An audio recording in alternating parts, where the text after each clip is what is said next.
FLCL is my favorite anime, and to celebrate the completion of its long-awaited sequel, FLCL Progressive, I am here to pay homage for the original collection of bizarre OVAs from the 2000s that profoundly impacted me.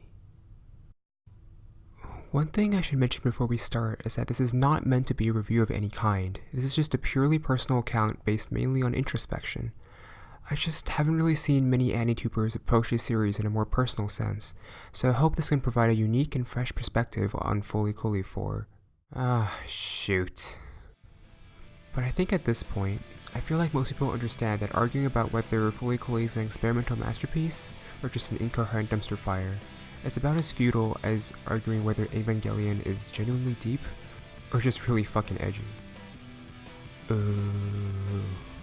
Anyways, enjoy the video. Honest to God, I feel like FLCL is the most analogous thing we have to abstract art in anime form, and that is not just me trying to sound pretentious. I say this because every person who I've talked to came out from the viewing experience of FLCL with a completely different idea of what the show is trying to say. It is because of this show's highly expressionistic and ambiguous nature that led me to seeing FLCL as less of a concrete story meant to stand on its own, but instead a mirror that every viewer who watches it projects parts of themselves within its characters and scenarios. Even though a quick Google search now can yield a ton of detailed plot summaries dissecting the significance of every story beat in a show that, sometimes, quite frankly, feels like is moving at the pace of a speeding Vespa, there is still that underlying enigmatic quality in many of FLCL's scenes, symbols, and even characters that help to create a dedicated cult following around this series. I believe this is what leads to the main controversy surrounding FLCL's critical reception, as it becomes difficult to criticize or even praise a show that so closely follows the beat of its own drum, defying all conventional rules and structure, becoming something completely its own in all of its formless and bombastic glory. But it is that very quality of defiance that drew me in when I first watched it.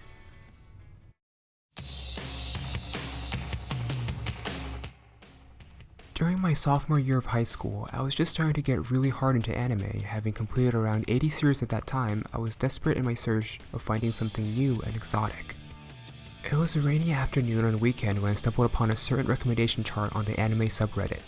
What immediately proceeded to catch my eye amidst the multitude of colorful genre assortments was this unassuming black text box in the corner. Bonus 13th category? WTF? If you want something to blow your mind. Okay, yeah, I'm definitely watching this. So without any prior knowledge or research on what this anime was about, I jumped into the first episode. I'll be honest with you, I had never wanted to drop a series harder in my entire life than watching the first 10 minutes of FLCL. My cynical adolescent mind began to blabber. This is stupid.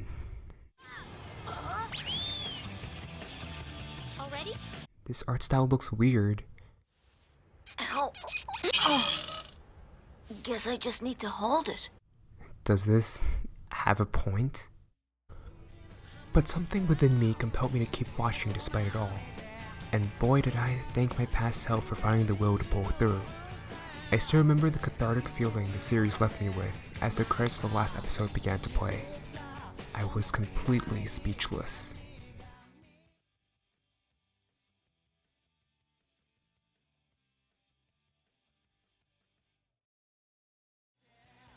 Even though I honestly did not quite understand the entire plot of the show the first time through, like, at all, I still believe I experienced something amazing, something that, at the time, I did not realize would have such a profound impact on me down the road.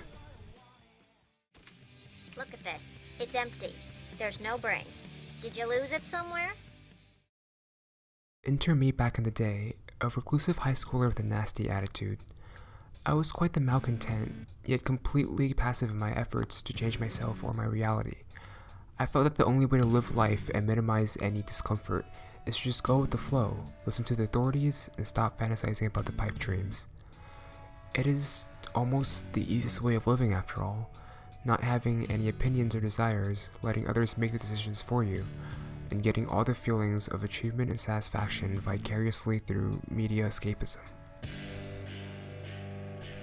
To say the least, hardly anything in my mind was of my own. In other words, just like Haruko said, my brain was empty. I felt like deep down, I resented that part of myself that chose to stay compliant. Nevertheless, I went about my day as if nothing was wrong. Nothing amazing happens here. Everything is ordinary. Something about this mantra that Naota keeps on repeating throughout the show always rubbed me the wrong way. It gave off the impression of extreme immaturity and standoffishness that I just couldn't stand. Looking in retrospect, it all became more clear why I felt that way. Naota was me. I feel like for the major part of my adolescence, I was waiting. I was waiting for someone to bust into my life and save me from the rut that I was in. Like something, well, straight out of an anime. I would be whisked away by that somebody from this life that I felt like was not worth living. To think, at some point, I even forgot about that. Haruhara Haruko, the character that crashed guitar swinging into Naoto's life, is a major catalyst for his own coming-of-age story. Haruko is a character that embodies all the traits in a real person that I would ordinarily pass off as immature and foolish. In other words, A stupid adult who doesn't know how to grow up. But a part of me still felt a certain reverence to this odd pink-haired alien driving a yellow Vespa. While her actions in the show sometimes came off as selfish and even manipulative, I realize it is just that particular disregard for the rules that spoke to me so heavily. She's a character that, despite being shrouded in mystery, is unabashedly herself. A character that would go through any odds to get what she wants, not caring if it would destroy the entire Earth in the process. Even though it might feel odd to me now, looking back, I guess I wanted to be like her. Her confidence, her recklessness, her complete disregard for others, and most importantly, her autonomy. She lives an honest life. Honest to herself, that is. She never once gives up on her own goals because of others, but instead forcibly bends reality around her to meet her whims. Though her means of doing so were not always the most favorable, especially in regards to the survival of the human race, at that point in my life, I didn't really care. Like how Naota's life is changed by his encounter with Haruko, I felt like so did mine's.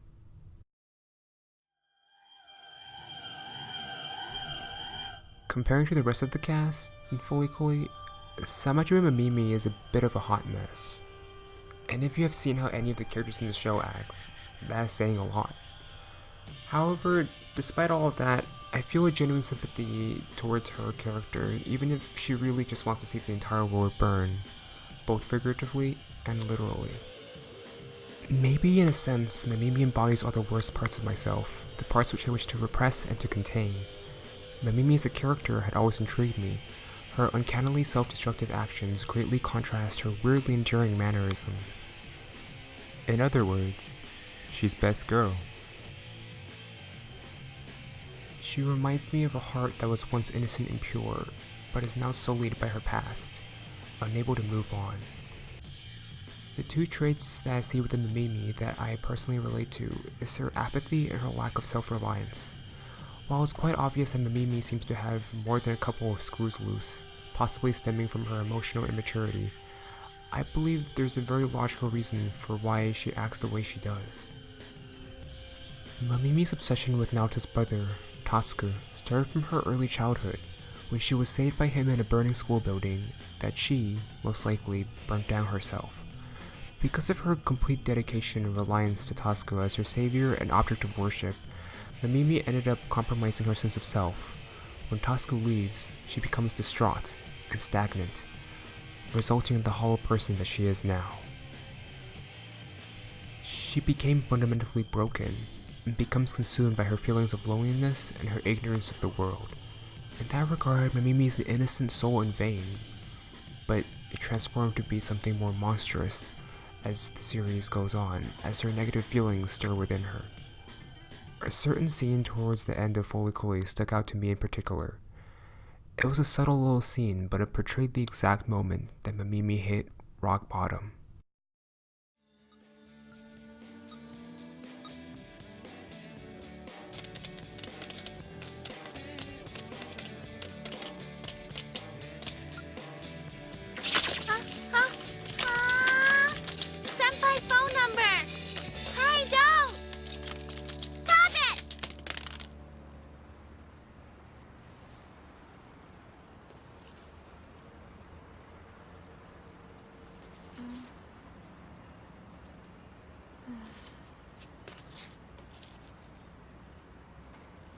You can have it.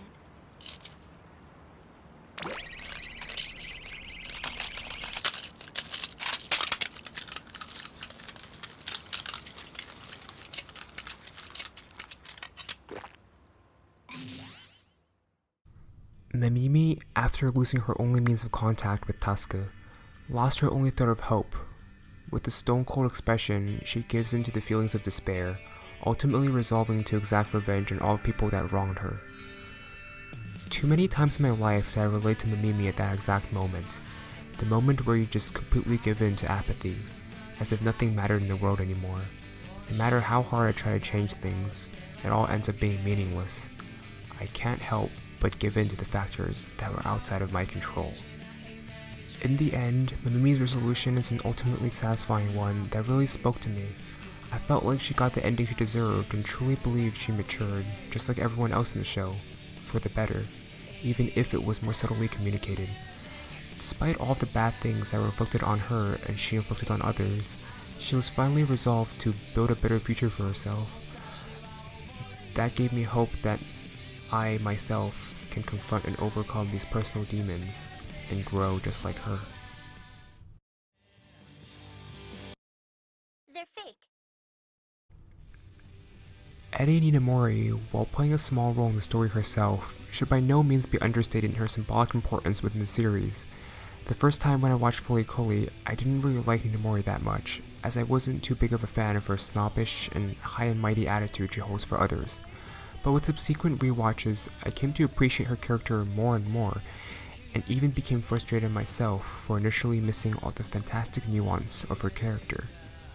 It seemed to me that Inamori was simply a child that was forced to grow up too quickly. With her being the daughter of the mayor as well as the class president, she undoubtedly has a lot on her plate.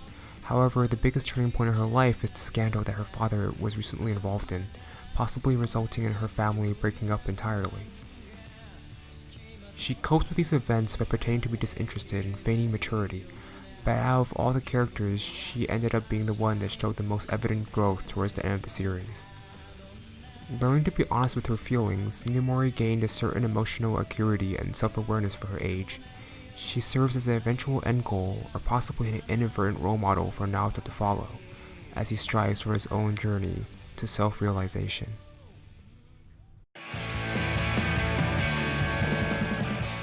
In the end, I'm still not sure what compelled me to laud FLCL as my all-time favorite anime, but I believe it's something more deeply rooted and personal than just, oh, it had some pretty cool visuals and a kick-ass soundtrack. The truth is, the first time I viewed FLCL, I felt like it was a series that came at a pivotal point in my life and slowly began a domino chain effect on me to land where I am now. It could be thought of as a catalyst that sparked some sort of change within me, something that understood me, maybe more than I understood myself during that time. The foggy and dreary atmosphere of FLCL's town, Mapase, reminded me of my old hometown, filling me with a colorless nostalgia and melancholy. The smoke that left medical mechanica that blanketed the air felt also familiar to my childhood days, where factories that I would see from my house would bellow as machinery began to start up in the early morning. It all felt so close to me, and with it came the same feelings of homesickness. I am now separated from my childhood by thousands of miles. Who knows what time or how old I would be once I can go back to visit, and how I will feel once the day finally comes. When watching FLCL, I was reminded of the days where things didn't really matter as much as they did now, where I kinda just went with my own feeling and instinct from day to day, sometimes just lazing around in the park with a few of my friends, or spend entire afternoons just laying in bed, doing nothing in particular. There was no rush, and I was content to just let life do its own thing. Now looking back on it, those feelings were precious, yet fleeting. Quiet and atmospheric moments like these are what stick out to me the most in FLCL amidst all the crazy insanity. The moments when Mamimi and Naoto are just hanging out by the bridge, or when Naoto is sharing a bowl of instant ramen with Haruko. At these moments, these characters did not have a care in the world. They were simply doing and saying what they felt like without being weighed down by feelings of adult responsibility or obligation. You're scared, even though your brain is missing.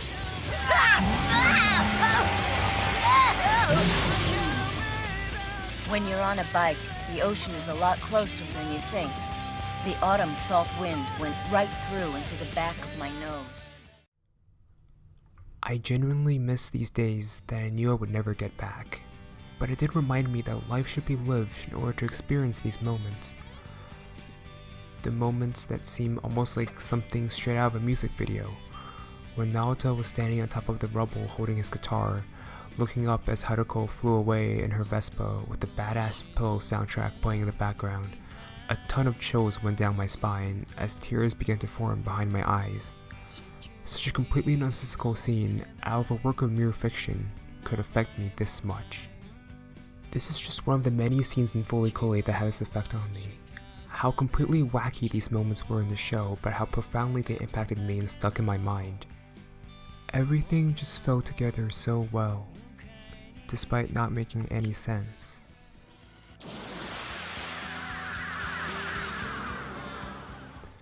The feeling of being emotionally vulnerable as Naoto clung desperately into Haruko when she came back for him.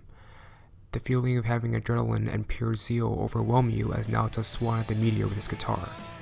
These are feelings that I missed, and at one point, I suppose I lost, but FLCL made them once again in reach for me. The show touched me personally as I never injected that similar passion into my own life. The show's gives no fucks attitude also affected me as a person that gave too many fucks, and never made decisions for myself and did whatever went with the flow. FLCL awoke me from this hazy dream of stagnation and stoicness, treating life as if it was a homework assignment. The inner me strived to be serious and to be mature while disregarding all of my personal feelings because I ruled them out as being idiotic. The production of FLCL, how it was one man's passion project through and through, felt even more meaningful to me. It was completely experimental and out of this world, something from Tsurumaki Kazuya's creative vision and wildest imaginations put into animation. Paired with the similarly intense and raw soundtrack of The Pillows, a suitably underground band during the time, Tsurumaki's team had the strength and will to make this happen, pouring his heart out for the world to see, regardless of how it ended up being received. Doing whatever the adults tell you can help you land a decent life in the future, but an ultimately unsatisfying one. Is it okay to throw all that away to pursue something you are actually passionate about, risk everything, and maybe end up making something exceptional that can actually reach others' hearts? While FLCL did not immediately answer these questions, they did put them into my mind. There is a place in this world for one's wackiness and craziness, but there is no place for someone who is not willing to swing the bat. After all, it takes an idiot to do cool things. That's why it's cool. Hey guys, Caligino here. I know it's been a while since I last uploaded because of finals and stuff, but now I'm back and kicking. Since it is summer, I have a lot more time to create videos, so keep a lookout for those. I have a FLCL progressive review in the works that should be released in a couple of days. It took me a while to create this video, and I was honestly planning to finish and release a couple of weeks ago, but I felt like I didn't want to rush it. Thanks for sticking around, so until next time, have a nice day.